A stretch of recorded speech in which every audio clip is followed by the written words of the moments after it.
You're listening to the Clean Comedy Podcast with your host, James Creviston.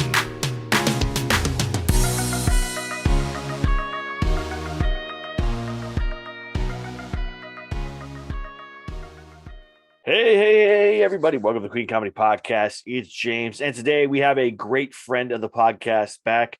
And it looks like he's not in his shed today. So that's pretty good to hear. And he's not from Pennsylvania, no matter what you may think. Correct. From New Jersey. Made it very clear. Please welcome back my friend, the amazing Glen Tickle. Welcome back, sir. Hey, bud. Yeah, I'm in the dining room today. I'm rearranging the shed because the Zoom shows have kind of died off. I'm still doing them, but I'm gonna rearrange it. I'll still be doing them from there, but moving stuff around and clearing stuff out. And it's hot today, so yeah, here we are. That joke about you coming in and out of the shed was funny on there. So we're talking about Glen's new special that's about to come out. Glen Tickle against the World Crime League. If you don't know, Glen is a huge Buckaroo Banzai fan. So named after that. A lot of stuff. It's a great special. I got to watch it already. My wife was sitting next to me and she heard me laughing. She comes and she's like, "What are you watching?" Because I'm watching on my phone. And with the link you sent me, and we're just laughing. And it's so good. I texted Glenn. I said, I know it's late, but this is one of the best comedy specials I've ever watched. Bravo. So that was kind of you to say. Thank you. Yeah, it was fantastic. Yeah, dude, it was amazing. You knocked it out of the ballpark, and you were so comfortable. How many did you shoot? Just one, or did you do like two? We did two in the night. The special is probably like 90% the first show. Okay. There were a couple things where I had to cut around, like camera issues, or I think I messed up a line the first show that I swapped out for the second one. There's a list of famous people from New Jersey, and I tried to cut. I forget what I messed up in the first show, but the second show I tried to pull from that and put them together. That's the only time in the whole special where I tried to like use the two shows like mid-sentence. Like the rest of it's just like, I'll just take this joke from the time I did it in the second show, drop it in. That one was like I'm pulling different names from the list and like putting them in different orders and stuff. That was super Probably funny. The most like hardcore editing I had to do. That was super cool because that joke's so funny because I'm not going to ruin the punchline for anybody, but like the fact that like they used a fictional character for the most famous person in where you live I was dying laughing. And I'm like still the mad worst about character. it. Yeah. It's NJ.com did an article about the most famous celebrities from every county. And the point is there's no shortage of celebrities from Jersey, but Warren County, where I live, there's nothing. There's no celebrity. So I saw the headline. I'm like, oh, it should be me, right? Like I should be on that list. But they picked Jason Voorhees from Friday the 13th. And I'm mad. A friend of mine shared the article a couple weeks after I recorded the show, just because he saw it, and I was like, yeah, I have like a 5-minute bit about that article making me angry specifically. All right, I've got to get to the elephant in the room, which is what's up with the watermelon on the stool. Oh, so this is a thing from Buckaroo Banzai. As basically, there's a couple things in the special where everyone's like, why is the microphone red? Why is he wearing that blazer? Why? Like, it's just because Buckaroo Banzai is the answer to all those things. That is a direct line from the movie. There's a part where Jeff Goldblum's character in New Jersey and is walking through the lab with Reno, and there's a watermelon in the lab, and he says, why is there a watermelon there? And Reno says, I'll tell you later. So I thought, oh, it'd be funny if I just put a watermelon on stage, because then after the show, people will ask me, hey, why is there a watermelon there? And then I will get to say, I'll tell you later. Yeah, perfect. They don't ever explain it in the movie either. Yeah, I was going to say, it's never explained, but the practical real world reason was because they did it to see if the producer that they didn't get along with was still watching the dailies, or if they could just do whatever they wanted. Because he would like send back notes. He didn't like the red glasses that Buckaroo wore.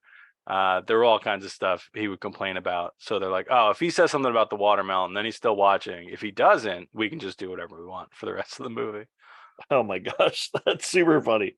Um, what was now this special was really I like as much as I love your first album, this I feel like is like head and shoulders above that. Like Thank you. there was comfort. There was like it was every part of it was just strong. There wasn't like not that there was any weak bits in the first one, but like just strong, strong, strong. I was laughing the whole time, and you felt so much more comfortable than I'd seen you in like other videos and stuff like that. Is it just because That's you? probably true. I think it was 2016 was my first one. Yeah, I think so. So I was 6 or 7 years into doing comedy, and comfortable at it enough that I was starting to headline. The reason I recorded an hour was because colleges were asking me to send them an hour to like review, and I didn't have one. It's like, all right, well, album time. If people like need this, then I'll hire a sound guy and do it for real. And then that was 7 years ago. So yeah, it was about the same time. I think it was May 2016 was the first one. This was April of this year. Wow, I might do that. I'm thinking about because I'm only right now. I'm only getting to do like 10 minutes or so in front of the headliner that I Yeah, tour with. So it kind of like sucks, but it's like I'm getting great time. I'm getting into great clubs. I'm getting into great places, but I want to do more time and like being stuck as the opener, not stuck, but being as being the opener sometimes makes it a little more difficult for them. yeah. I mean, part of the reason was it was specifically like a college said, "Hey, send us an hour recording, and we'll decide if we want to book you." But Right. then it's like, oh, well, if I record an hour and the CD's pretty good, that's proof that I can do this. Like Right. that should be enough to send to bookers and things. Be like, look, I can do this for 45 minutes to an hour. And that, I mean, it wasn't like an immediate turnaround where I just started headlining all the time, but Right. it did certainly help. I mean, that's why I wrote the article about self-releasing a comedy album after I did that. And every couple months, some comedian in a town I've never been to finds the article online, sends me an email. A lot of the time, they're asking me to produce their album, and I'm like, read it again. The whole point is you don't need me or anyone else to do it. Right. Because I mean, even with specials now, it's so much easier to produce and release a special. Like when I did the album in 2016, a friend of mine had a camera like that he brought, and I just have the one shot of the whole thing. It's up on my YouTube channel, and I pull clips and stuff from it, but nobody wants to sit and watch one camera angle for an Yeah. hour. Like it's just exhausting. But then not that long ago, like, yeah, cameras were more expensive. So even just renting or hiring someone who owned the equipment was more expensive.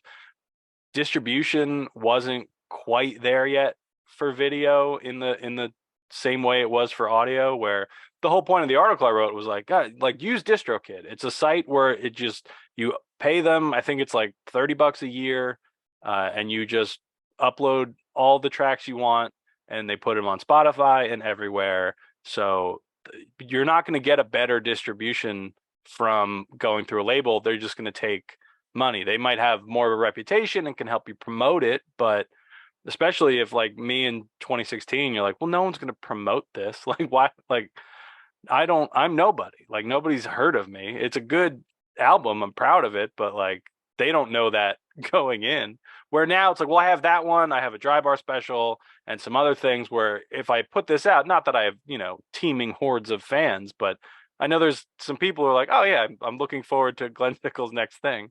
And now with, it's a kind of a trend right now in comedy. Everybody's just dropping specials on YouTube. And I think part of it is because it's easy and everyone can just watch it there. Like my dry Yeah. bar special is available on YouTube. I don't have the numbers for how many people watched it on the dry bar platform, but like YouTube has a view counter. I can see over 1 million people watched it there. So it's like, yeah, why wouldn't I just put it there where a lot of people can and will hopefully watch it? Yeah. Well, they should. I'm pretty sure one of my friends told me that they send you like an invoice every month or something like that for Oh, to every go 3 months, they're every just 3 like, months. hey, Yeah. here's how much your special cost. Here's how much we've made off of it versus that cost. Yeah. Um, I think that's every 3 months. That's That should be still coming any day now, actually. yeah. And I think I'm getting close to it clearing. Nice. That's my goal. That's my goal still is to get dry bar. I think it's a big bump. I see a lot of people that friends of mine who get it, and it's a little bump for them. I'm trying to get past this like opener, like middle act thing. It's not Yeah. middle act, but like it's not even middle act yet. It's like opener semi I feature. heard, I'm trying to remember who it was. I was just at a taping for Killer Bees' Oh yeah, show, and I forget which one of the other comics, but somebody was saying it's like, oh yeah, everybody has a dry bar now. Like it's not as impressive to say because they've released so many. And I don't know that I agree with it, but he was I want to say it was Plug Chapman. I'm pretty sure it was Plug. If it's not, I apologize for putting words in your mouth, Plug. But he was reviewing tapes for a festival, and he's like, "Yeah, it's like 60% of the tapes we got were dry bar clips." And I'm like, "Well, yeah, but they look good." So like, I would absolutely continue to send that. Like, I don't know. I mean, plus mine's good. Like, I'm I'm proud of it. Like, I don't know. right. I don't agree with the idea that like, oh, since they've released a lot of specials, it devalues any individual special or the fact that you've done one. Like, Because you uh, still have to go through a process to get there. It's not like they yeah, just like grab people off the street and like you're gonna come get a dry. That's not how it works. Like it's not I like know, the more comics who do the Tonight Show, the less important the Tonight Show becomes. I mean, right it's become less important for other now, reasons, right? but it's not because they've had too many comedians on. Yeah, yeah, that's the thing that show used to make or break comedians back in the day. Like you could go on the Tonight Show and your whole career could change. Dry bar, you can go to do dry bar. But what's crazy is that's only like a 20 to 25-minute special that like Netflix was doing, trying to do the 15-minute thing, and it didn't really Yeah, work for them how they wanted. But dry bar is able to make it work. So that tells me that that system works better. I know. yeah, because I think with was it the comedians? Is that what they called it on Yeah, yeah, Netflix? When it was the yeah, 15-minute specials from yeah, people? I think that was I mean Netflix as a company is so into itself as a brand right. that it's here is the new Netflix comedy series. Like Yeah. no, like here is a 15-minute special from Michelle Wolf, a comedian I like. I don't care that it's on Netflix. Like I think I mean everybody's striking now against companies like Netflix for not paying people fairly, and I think part of it is like, well, Netflix thinks people care whether the thing is on Netflix or not, Yeah. and I don't think an average consumer cares if it's on a streaming platform they have already. Great, that's the only thing they care about. If it's Yeah. on a new one they have to sign up for, that's a barrier to entry that they might not cross. Like every time somebody tells me there's a great show on Stars, it's like, well, I'm never going to see it. I'm sure it's wonderful, but I don't have that one, and I have so many things I could watch. It feels dumb to sign up for a new thing, Yeah. uh, Yeah. unless it's like something you really, you know, want to watch. Like I know Netflix banks on Stranger Things bringing people back every year after they cancel their subscription because they're not watching anything. When the new Stranger Things drops, like, oh, everyone's coming back for these kids fighting monsters. Yeah. Yeah. The other thing that I see is like you'll find one thing on a streaming service and you're like, well, maybe they'll put something out similar to this and so you keep it or I keep it for a little bit. But yeah. Now, with this, you're gonna put it on YouTube. Do you have a release date for Glen Tickle against the World Crime League? Do you have a date on that for Yeah, sure? September 15th. September Uh, 15th. it is like I said, I sent you the rough cut last night, and I'm doing the final color correction and stuff with a colorist now, and then it'll be done. I was waiting to set the date until like I knew I could hit it. Like I Right. didn't want to be stressed out about am I going to get this done in time if I tell people it's going to be out August 10th or Right. whatever. And it's like, well, that gave me enough leadway. Like I didn't set the date until I had basically the rough cut that you saw. Where Right. it's like even if I put this out, like it's I was gonna fine. say Like, it was there's little great. stuff in it that bugs me, like just from a production standpoint. But Right. you know, I watched a ton of self-released YouTube specials. I tried to do it specifically from people I don't know, And I'm trying to find a nice way of saying this, but it makes me feel better about going this route with it.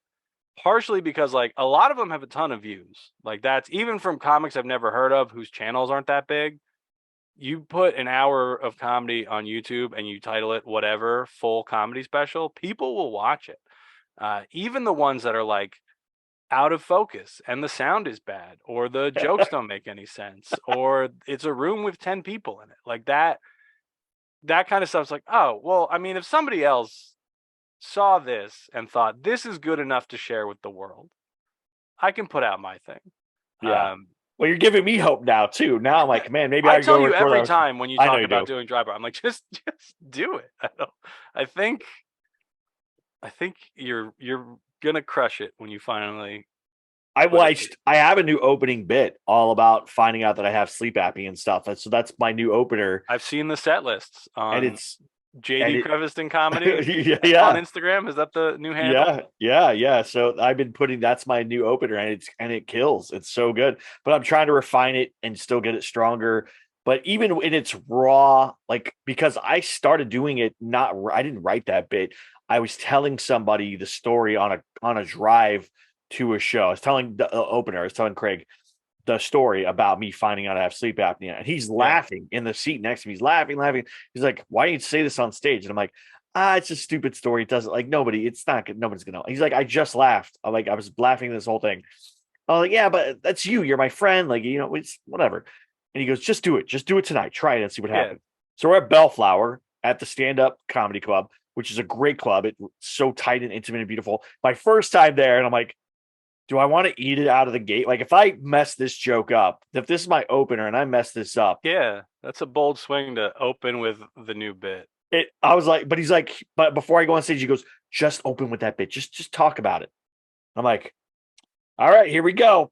So I go out and I do it, and it right away they're into it. They laugh. They go. I'm like, okay. So then I refine it for the next time I go up to San Jose. I do that same opener. I tweak some things on the flight up. Do it. Kills again. I'm like, all right. There's still something here though. There's like a couple rough spots where like, there could be bigger laughs. There could be bigger whatever. So I keep refining it. I did Mic Drop San Diego this weekend, and I did it in just like both times. Boom, boom. Just I'm like, all right. There's something here. We need to keep focusing on this and make this stronger and better and talk about it. It's funny. But it's also a little more risque of a joke that I'm used to doing because it involves Saucy sleep apnea joke. All right. it deals with intimacy with my wife and sleep apnea. So it's like Okay. it's kind of a funny way of going at it. But yeah, it's right out the gate spicy, and people are into it. I'm like, all right, well, I guess this is where we're going. So I think I'm going to go a little more personal on a couple other things that I want to talk about that I've kind of held off. Like I didn't think I was mature enough to talk about. Do you have those jokes or those ideas that you want to talk about, but you didn't feel like you were mature enough as a comedian to talk about? I mean, there's a couple where it's just, I mean, I've given the advice to people. It's like, oh yeah, like if you have a joke that you think is funny and you try it out a couple times and it doesn't work, don't like throw it away forever, but acknowledge that like you might not be the comedian yet that you want to be able to do this joke. Yeah. And it doesn't necessarily have to be like a difficult topic or whatever. It can just be, I don't know. I think there's something really funny about if there was a horse in the back of a room watching me talk about oat milk. And that line, doesn't really ever work, but it's like, no, I'm right. It would be funny, but the rest of the joke works. So I don't remember if it's I know the oat milk joke is in the cut that you saw, but I don't remember if the horse bit is in there. I don't think the horse bit's in there. It happens every time where that bit works really well, and then I try to add a bit where there's a horse watching it at the end because I'm lactose intolerant, as I explained in the special, and I talk about how I switched over to oat milk, and there was a guy complaining about oat milk and plant milk, and then I'm like, if you're an adult man who has a problem with oat milk, I don't shut up. I don't respect that opinion. If you're a horse that has a problem with oat milk, I get it. Because like oats were your thing for a really long time. Like you didn't really have anybody trying to get them, and now vegetarians are trying to squeeze them for juice. Like I could see how that would bother you, a horse.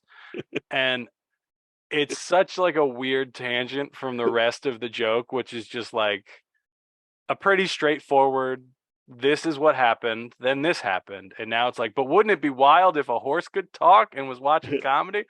I think it's just too Abstract. disconnected from the rest of it, but Yeah. I think it's funny. So I think kept doing it's funny too. but I think I trimmed it from the special just because it got like no reaction in either show. Jeez. So if it was like that part was in the middle and I had like something strong to end that bit on, but it's going really well, and then it's just quiet while I talk about a horse. So I don't know. It was a hard call to make, but also now that like it's recorded, I'm also probably not gonna like keep doing that bit. I don't know. I'll put it in the extended cut. Right. It's so good that whole special was really good from start to finish, and I had a lot of fun like watching and hearing the stories. The chicken story is hilarious, and like Thank you. Yeah, they're still back there. Okay, can your wife amend that, or is like it just stuck? Is that the law forever now? I'm sure she could. I'm sure all she has to do is threaten to start going back to meetings and asking more chicken questions. Because it was like she got the next town over's chicken ordinance. For listeners who haven't watched the special yet, my wife is raising chickens in our suburban New Jersey backyard. But when she decided she wanted to do that, there weren't like rules. So she started going to town council meetings because like she was hearing different things from different people about some people already had them, but some people tried to have them and got them taken away. So she's like, no, we need hard and fast rules. So she basically wrote the town an ordinance for chicken ownership, and now she complains that the limit is too low. I'm like, you did it. That's your fault. Yeah.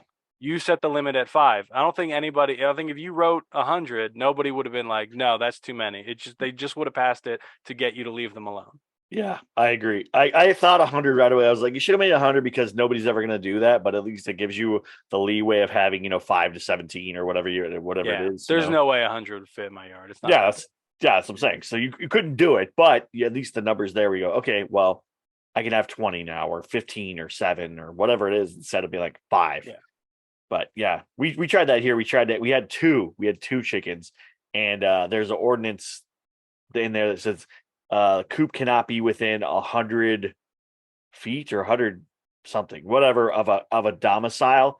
And as we started to measure it, we realized, oh, we are breaking this code. And then our neighbor was like, hey, chickens attract rats, even though they didn't. Like, we kept everything clean. We lived next to a creek where there are hundreds of rats anyways, but he's like, they attract rats and this, and then he started complaining. I was like, all right, well, I guess we got to get rid of these chickens. And it like broke my daughter's hearts, but we gave to a friend who has like a big tract of land. They have chickens, so they live in a nicer place anyways. So. Yeah, I remember you mentioned it in passing. Yeah, however many episodes ago that you had them. Somebody else, is it Studebaker? Does he have chickens, or am I thinking of somebody else? He had. I think we went up to Luke's fiance's house, and they have chickens, and they like get in the trees and stuff, or turkeys that get in the trees or whatever. I think we talked about that. Maybe, I don't know. There's another comic who has chicken, and I don't remember who it is. Yeah, I me neither.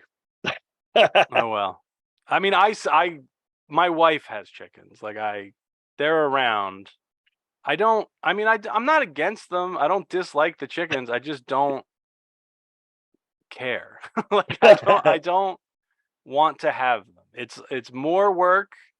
Yeah. I am like trying to really dial back the amount of stuff I'm responsible for. Because like I have 2 kids, that's enough stuff I have to worry about. And my wife is going the complete opposite route. She's like, whatever animal, like there's a rat cage behind me. Those are foster rats. My wife is taking care of. We got the chickens. I'm sitting amongst like 40 house plants. It's too much. She went on a trip with her friends. She was gone for like 4 nights. This was like the first overnight trip she had taken without me and the kids since she became a mother. So I know she was a little worried about it. We weren't sure how the kids were going to handle it. I'm like, you go. Like, absolutely, you deserve to go on this trip because I do this to you all the time. It is my job to be gone for 4 nights a couple times a month. So absolutely go. The kids will be fine. And then I'm like, oh, but that means I do have to like take up all your weird little hobbies for 4 nights. Like the part where I had to take care of my human children while my wife was gone didn't concern me in the least. I'm great at that. But then it's like, well, I got to keep a lot of animals alive too and plants. I honestly didn't even think about the plants until like the 3rd day where I just texted her. I was like, am I supposed to be watering any of these? Because she's got a lot and she has an app on her phone that like tracks all the different watering schedules and stuff that they need. And she didn't like sign me into that app before she left. It was just like, oh yeah, I should probably I got to moisten some of these, I think. Like, I don't know. So she sent me screenshots of her app. Oh my gosh. I don't know if she's going to listen to this. I just ended up watering everything. I didn't look at the screenshot. It's too many. It was confusing. I just put a little bit of water on all the plants. They're all fine, I think. They're all still here. The animals and my children were alive. That's where my real concern was. You could get a new plant. A new plant is easy to do. When an animal dies, or a child dies, there's something heavy there. Especially because she can tell the chickens apart. They look identical to me, but she knows all of them by name. We have 4. I don't know if I said that, but yeah, I cannot tell them apart. If they're standing next to each other, I'm like, yeah, that one's a little darker than that one, I guess. But now, what happened to the ones that came from Texas? The one that they're 100% dead, man. There's no way. They never made it to you? They never arrived. Oh my gosh. Absolutely died in a box in the mail. It's a weird system. Oh, that's terrible. I think I cut it out too because it was the joke that I talk about. My wife ordered these chickens through the mail, which is a thing. I just did that joke at the Killer Bees thing in Tennessee. Yeah. And part of the joke is me telling the audience, like, I'm like, oh yeah, my wife said they're going to send them to the mail. She said it like it was the most obvious thing in the world. Like they just do that every day. And then I said to the audience, because they do. Did you guys know every year baby chicks get? And they're like, yeah, we do. we're all in Tennessee. We absolutely know the chicken systems. And I was like, that's fair. I mean, it does. It started in New Jersey, so that made me feel better when they're like, yeah, city boy, we know how chickens get sent. Like, well, it's started here, so take that. Yeah. And then so they never because you don't tell us, which I think is probably good that you don't tell everyone like, hey, they never made it here. You just say, they're Schrodinger's it's not they didn't like show up. They didn't deliver a box of dead baby chicks. But it was the email my wife got from the thing just said, yeah, they're delayed. And there's like no further information. Because a baby chick when it hatches doesn't have to eat anything for like 2 days because of the egg yolk. And so they're like, oh, well, like if it gets there a day late, they're fine. If it gets there 2 days late, it might not be fine. And there was the big storm and it got delayed. And then they're like, well, I think with the last update, they made it to Jersey and then they didn't bring them to our house. So I imagine a dead box of baby chicks arrived in New Jersey and they're like, well, they're not going to want these. And they were right. We didn't. Yeah. That's tragedy. And there's going to be some therapy involved after that. Yeah. And, no thanks. Well, okay. So then I know this is the cheap side of me. Did you get a refund? Like, were you able to get a refund? Oh, I don't know. Probably. I'll have to check with my wife. Seems goods and or services were not received. Yeah. Therefore, it does seem wild for them to guarantee that this system works because it seems like such a bad idea. It totally does.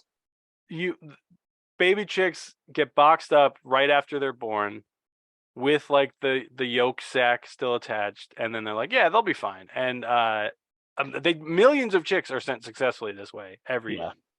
Yeah, but not all of them. So I don't know. I mean, my vegetarian self is like, maybe we don't need to box them up to begin with. Like the whole thing sounds off to me. Yeah. Well, yeah, I'm not a vegetarian or a vegan or anything, but I even to me it sounds off. Like, you wouldn't mail a Yeah. horse. You know what I'm saying? Like, you're not gonna like. Right. Yeah, I like the. Oh, I Like like. you're gonna mail you're gonna mail it when it's the cutest. Like Yeah, that's when you're gonna put it in a box. That seems like a bad dicey. idea. I mean, if shipping by weight, I guess it makes sense. But Oh yeah, I didn't. Oh, I didn't even think about that shipping by weight. I think you could also buy. I know there's one of those companies you could just buy the eggs and have those shipped as yeah, we well. can't have roosters. So I think Oh. it's not in the joke because it's boring. But I'll bore you with it, friend. Um, it is really hard to tell male and female baby chicks apart, and impossible when they're an egg. And we can't have roosters Oh. because they're noisy. Yeah. So I think the reason my wife ordered them from Texas rather than just go to Tractor Supply, which is what she ended up doing, was they guaranteed that they would be hens and not roosters, and Oh, I don't okay. think Tractor Supply does. Yeah. There's like, here's some chickens. Yeah, they're just They're the here. Just have a couple. Good luck. We don't know. yeah. Yeah, there's places by us that like because we live out in an area that's like right by Malibu and whatever. There's a lot of horse farms that are or horse, not farms, but horse areas where people have horses or whatever. And so you can go to the hay and feed store and there's rabbits and chickens and whatever you can buy there. But then like the ordinances for some of the areas are like you can't have chickens. It's like right, throws you off a little bit. Now with this special, what was the time frame of like leading up to having all these jokes prepared? How long did it take you to get that? And then what did it take to get the preparation for recording? Like how much of that was also planning time for to get the recording and stuff? Sure. It was I set the date a little sooner than I probably would have liked. But when I felt like I had an hour that was worth recording, I reached out to Addison Young at Steel Stacks, where I did my first album, and I talk about why I did this one there Yeah. in the special. But I reached out to her about setting a date, and she came back to me with like, well, you can do it April 22nd or like the end of the year because there's a big music festival there in August and they had a bunch of other stuff booked after that already. So she's like, we have this off night in April coming up. You can take that or or you can wait. And I'm impatient. So I was like, yeah, let me just double check because April 22nd is my wedding anniversary. So let Ooh. me make sure that my wife won't be furious if I do this. And like it's a venue close to home. So like we dumped the kids with my in-laws, and then my wife came to the show. But for planning how to record it, I reached out to Dave Colombo. He's a New York comedian, and his wife Laura High, because Dave does video production work as well as comedy, and all the clips that he and his wife post that they shoot like all look great. They are also just two of my favorite comedians to watch. So I was like, oh, let me pay you to shoot the special. I will also have you guys open the show if you don't mind pulling double duty. Because the way it works was I asked Dave for a quote. He gave me a number that was way lower than I thought he was going to say. So I was like, yes, absolutely, you're hired. You should get more money. I don't necessarily want to be the one to give it to you. So if you open the show, Steel Stacks will pay you to do the spots, and then they will also put you guys up for the night. So the whole trip Smart. basically makes more sense for them. And then so that's exactly what we did. So they had their two cameras, I had mine. Then we got there. I'm trying to a couple hours early to like set up. The problem with that room that we shot in is it is like there's open windows high up. So unless you got to wait for it to get really dark or the light's going to change during the show. But we did it in April, so it was still like getting dark pretty early. And then also there was a huge thunderstorm during the show that thankfully didn't mess with the sound, but like it made it so dark 2 hours before the show even started that it wasn't. That was like my only real concern about using that room. Yeah, because I could see you could see the window behind you, and every now and then you could see like a car go by or Yeah, something in the yeah, background, because like there's like a black sheet or something or whatever. black, but it's not like it's not see-through, or it's like more of a scrim than like a curtain. Yeah. But yeah, like at night it's not that distracting. Yeah. I just did I teach intro to stand up there, and my class just had their grad show, and the first half of the show is just basically bright and you could just see out that window perfectly. A little distracting, Yeah. but That's the hard part even out here. Like if a show starts at 7 right now, it's yeah. still sunny outside and you're like, oh man, this is terrible. Like let's start a little bit later, but people are used to their times. What was the what we didn't talk about the planning to how long you needed to know for like production purposes of like planning that out or what you needed to have for those things, or was that all taken care of by the other two comedians that came down? No, it was basically me talking with Dave about, what they needed from me in advance. I'd done that room before, and it's close to my house, so I just went and watched a couple shows there to get like a sense of where cameras should go. They were replacing the lighting system. Mm, It was, I think, a couple weeks before I recorded the new one came in. So they weren't like 100% sure what it was going to be when I was like scouting it out. So we had to kind of in the moment figure out. I had like an extra light because I wanted to throw that on the audience. Um, Again, because of Buckaroo Banzai, there's the concert scene where like you see yeah. the audience really well. I was trying to imitate that. That part didn't really work out, but we were setting up before the show, and then in terms of like turnaround, it was just I drove into Jersey City, met up with Dave. He gave me everything on a drive, and then I came home and started editing. Because I'm using my Ramapo College of New Jersey film degree as I cut this thing together myself. And how long did it take you to go from the raw material to a rough cut or edit that you thought you were pretty happy with? What was the time frame on that? Couple weeks. Okay. I mean, part of it is um, I I have a background in film and editing, but so much of like how Final Cut, the program, works now is different than when I was learning it in college. So Yep. even though I know like in principle what to do, like a lot of anytime I do a project like this, it is a lot of me like relearning how to use this thing that I learned 20 years ago. So Right. that slows things down. Where if I just hired an editor, they probably could have had a rough cut done a lot faster. But Yeah.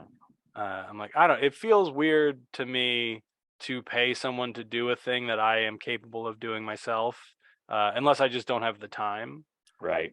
or if I don't want to.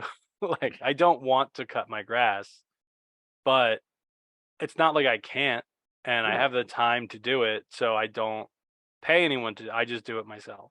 It would be great if my kid would step up, if she would take over. That would be fantastic.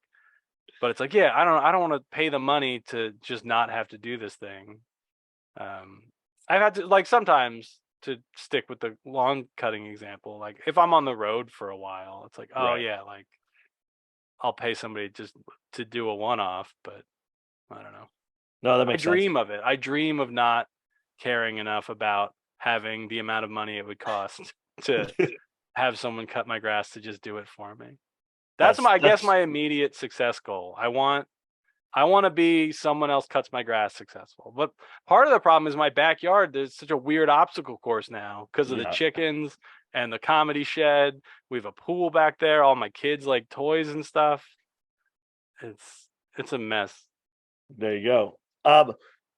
What about the audio? Like, how did you do the audio for that? So you did your mic, obviously. Did you mic the audience in a certain way, or is there like a where they just use like speak like mics off of the camera? Like, what was the audience audio from? Yeah. The red mic that I'm using, we recorded right from the board. And then we had my Zoom recorder. I think you can see it. I think it was on the bench for one of the shows and somewhere else, like on the ledge by the window for the other show. Oh, I'll Um, have to go back and watch it. I don't remember seeing it, it's but maybe. it's. Oh, I thought it was right up on the shelf, but it's not. And then Dave had a Tascam recorder set up in the room as well to catch the audience. Yeah, I know like sometimes clubs will like hang mics from the ceiling and stuff. But the way the lighting rig worked out, that would have just basically been right on me, not actually at the audience. It's a Right. small room too, so I wasn't as concerned. When we did it in the same venue, has different performance spaces in it. So my album was in a 200 seat movie theater, which is designed to have sound go one way, like away from the speakers at the audience, and then kill any sound coming the other way. So it is rough doing comedy in there sometimes because like unless you're really crushing, you cannot hear the audience. Like you can see them laughing. You like you uh I work there a lot and they usually have me like if a big headliner's coming through, I've opened for a lot of people there. So I usually tell them it's like, hey, when you're in that room, it's gonna feel like it's not going good, but it is. Like you're good at this. So it's just they're so far away because there's like a weird gap between the stage and the first row of seats, and then there's 2 rows of seats, and then another weird gap where everybody else sits. So you're like 15, 20 feet away from anybody. So it's like just like believe in your heart that it's going well and just assume that they're laughing because you can see them. It's going fine. But then when you're recording that, it's like, oh yeah, like that one, that's when I needed like the sound guy who knew what he was doing to Right. really get in there and be like, we got to figure out how to be able to hear these people. Yeah. I'm trying to just think of what I'm going to do now because now you make me want to record my own album and then go towards dry bar. Do it that way where I have an album that's out and getting views or whatever. And so I don't even know what I'm going to do is like video special, but audio special for sure. I mean, I will video it as well, but I'm thinking about that now. That's a good Yeah. idea. And I Well, I can, mean, my recommendation in 2016 was to just do audio because it was cheaper and right. easy to distribute. But I mean, it's pretty easy to do video now. Like Yeah. That's it's it is a little bit more money. I mean, I say a little. It depends how much money you have and want to spend on a thing. But like, I've heard from people that's like, oh yeah, like you just get a couple newer iPhones, point them at the screen, have someone like operating them who knows what they're doing, and it'll look fine. It might not look great. It'll look fine. yeah. Um, It's the and audio that we're really, really worried about. Like we want to make sure the audio is good, right? yeah, that I mean, record the mic from the stage, like just plug right into the board, and then point, a Zoom recorder at the audience.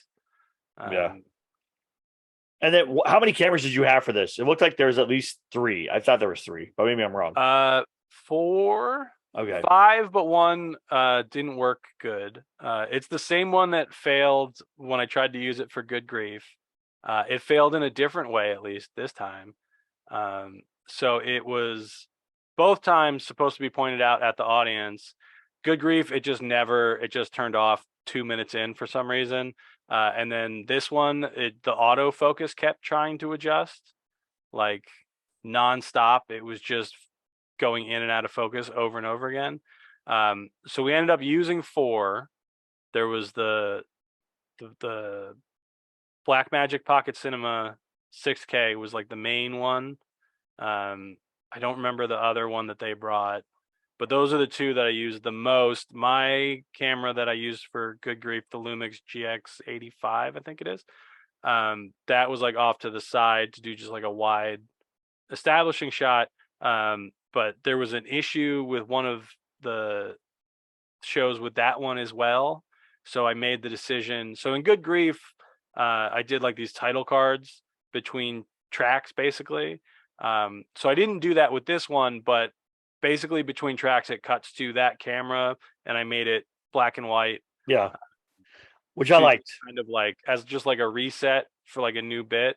I'm not 100% sure it's going to stay that way, but I like it, and I didn't feel it was distracting. I thought it was like a good kind of break it up from what we're seeing. it helped. I mean, it was in there basically. I did it because that camera angle didn't look good. I mean, the angle did, but like there was something, I don't know what it is. There's something off about the camera. The colors and everything looked weird. So it's like, well, I can't make this look better enough to make it look like the other cameras. So if I make it look worse, then it's like an artistic choice. And also just having like a black and white clip on the timeline made it easy to be like, all right, go to the next joke and then just go until you see black and white and then you're there. So just from like an editing standpoint, it made it a lot easier to just find my place in an hour-long video clip. That But makes that, like, sense. I don't know, it'll probably stay in there. I like that one. I like that. Yeah, I like it. I thought it was a good artistic choice, and it kind of like breaks it up of like this cut to then you flash to the black and white, then you come back, then you. I was like, all I right, think if I had more cameras, I don't know that I would have done that. felt the need for that. But I'm basically, so I have a straight ahead shot, and then I duplicated that shot and cropped in a little bit, so it like mimics an additional camera. And then there's the camera from the side, and then that was in two different places for the two shows. So the idea being it should feel like there's more cameras than there really were. But if I had like 6 cameras and more to cut to angle wise, I don't know that I would feel the need for like a black and white shot every couple minutes to like break up. Right. Here's straight on. Here's from about a 45-degree angle. Here's straight on, but a little closer. Now back to the 45. Now a wide shot.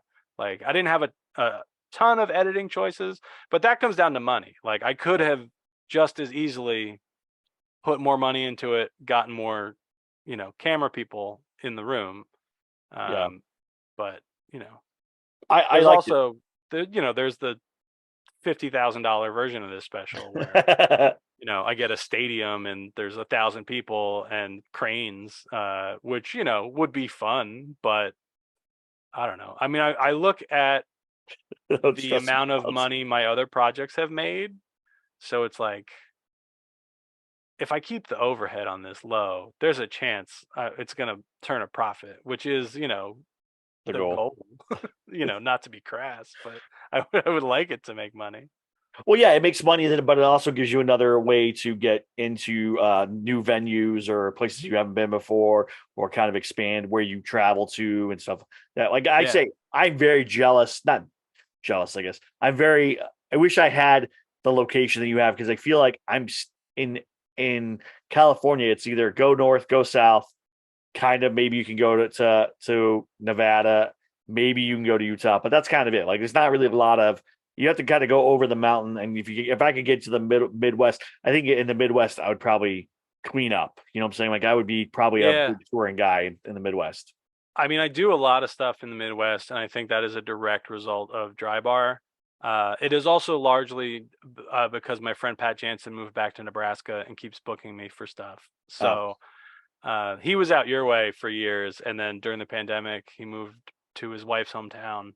yeah, So they're there, but he's still like trying to make comedy happen where he is. So he brings me out for stuff sometimes. yeah, But I think it is mostly like the audience for Dry Bar is kind of middle America. yeah. So of the people who watched that special who didn't already know me, like that's who found. I did a show in Ashland, Wisconsin, a couple months ago, and they were familiar with me, which I wasn't What was that used to. like? Since the Dry Bar special come out, like I'll go, like I went to Kansas City for the first time and did some shows, and a couple people knew me from Dry Bar, and that's why they came. And it's like, oh, neat. But the Ashland show is like most of the people, like there are people like, oh yeah, we watched your Dry Bar special. I was like, oh, thank you. They're like, no, I mean, we watched it like right before we came here. It's like, oh, I gotta do different jokes then because I wasn't planning. I was just gonna do those ones again because I didn't think anybody would have any idea who I was here. But it was like a lot of the people at that show were familiar with me. I'm like, I've never been here. Like there was, I mean, it's way north Wisconsin. It's up there, and that is still there's some getting used to that. I think Yeah, that I got to do where I go to a new place, and people come to see me specifically, and they tell me how much they like a thing that I did that I had no idea they would have heard of. And it's like, oh, all right. I mean, thank you, but I don't know what to do when people do yeah. that. I try That's to be gracious, but it makes me uncomfortable. Not because of anything they're doing, but just like I mean, this is honestly, it's been the goal the whole time, but now that it's happening, it feels weird. yeah. No, it's the awkward. It's an awkward feeling. It's a good feeling though to have somebody come up and say, "Hey, I like your comedy. I like whatever, or I like what you're doing," or repeating a joke. Have you had to repeat the joke back to you, where someone tells you your own My joke? nephew, we were at my parents' house, I think it was last weekend, from the pool deck, started like performing my bits at me and everyone in the pool. And it was, he did a great job, but messed up so much of like the actual wording of things. But he was really selling it. I'm like, that's because I know they watch me because I'm their uncle, but like their friends watch me. Yeah. My daughter, the beginning of the year, so she would have been like 9 at the time. One of the kids in her class at school pickups like, "Hey, I watched your special. You met the Dry Bar special," and I was like, "Oh, okay. Um, you're a child. I don't know. I don't know what to do with this information." I mean, I guess I'm glad it was the Dry Bar one, because like if a kid's gonna watch comedy, that's the place to do it, I guess. Yeah. No, 100%. There is a line, I think it's in the rough cut, but I got to take it out. A line about the tooth fairy, Yeah. where I talk about my kids' teeth, and there's a line in there where it's like, I should probably take this out because I think my kids are gonna watch this, or like somebody else's kids are gonna watch it. And it's a good line, but It, I think like the joke implies the big reveal about the tooth fairy, but right. there is like I do just straight up say it at one point. And it's like that. Like remember how in Gremlins there's a big long speech about how Phoebe Cates' dad dies in the chimney dressed as Santa Claus, Yes. and like that's how she finds out about Santa Claus. And it's like Gremlins, come on, like don't. I watched this as a kid. Yeah. I mean, don't. It's There's super. a Disney's Chicken Little does the same thing with Darth Vader being Yeah. Luke's father. Just randomly in the middle of the movie, one of the characters screams it out, apropos of nothing, and I was so mad. My kid's not allowed to watch that, and I don't know that I've forgiven Zach Braff. He I have wasn't the one who said it, but he was. I have a joke about that where I talk about my youngest daughter coming home and asking about Santa Claus if he's real or whatever. Yeah, And I go into a bit about talking about getting rid of things that are also fake, in like Easter Bunny, Tooth Fairy, college, that I'm paying for your college, as things that you. yeah, And so, but I took it out because I felt like same thing where I felt like I perform in a lot of places where there's also children and I don't want to steal their innocence from them. So yeah. maybe in the future I will do that. I'll do that bit. And I love that bit. I wrote it. I thought it was hilarious. It's a real thing that happened. And I was just like, this is so good. But then I was like, I'm going to destroy other children's perception. Right. That's what I of, don't want to do. yeah, I don't want to And do I that know, either. like, it's the Clean Comedy Podcast. I work clean a lot of the time, but I don't. I mean, it's not like a moral thing for me. I know, like, I have a lot of friends who do churches because they're religious and they're like Christian comedians. That's why they work clean. I'm like, I don't know. I just get asked to do it a lot. Like, I know there's an audience for it, Yeah. but people who have seen me on Dry Bar will come see a show and then like I might, say a bad word and then be like, "Oh, I didn't know that you were so filthy." I'm like, "I'm not. I'm a 40-year-old man. Sometimes I say bad words." Yeah. There is one swear on the special. I It don't even is remember hearing it. it's in the Jason Voorhees joke. Oh yeah. And I genuinely like debated with myself. I'm like, do I use a different word? Do I take it out? But I tried that joke a lot of times, and the funniest way to say it was with that in there. And it's like that's Well, the goal. The goal is for this to be as good and funny as possible. So if anybody who has very strong objections to well, the problem is like to me it's not even that bad of a word, but it is. I don't know how clean you want me to be, but it's uh not. it's I say goddamn one time in the special, Yeah. and to me a not religious person never would have considered it, but I found out from other people in clean comedy, they're like, no, that's for some people that's the That's like, worst one. yeah, that's where Yeah, that's the worst like, one. Yeah.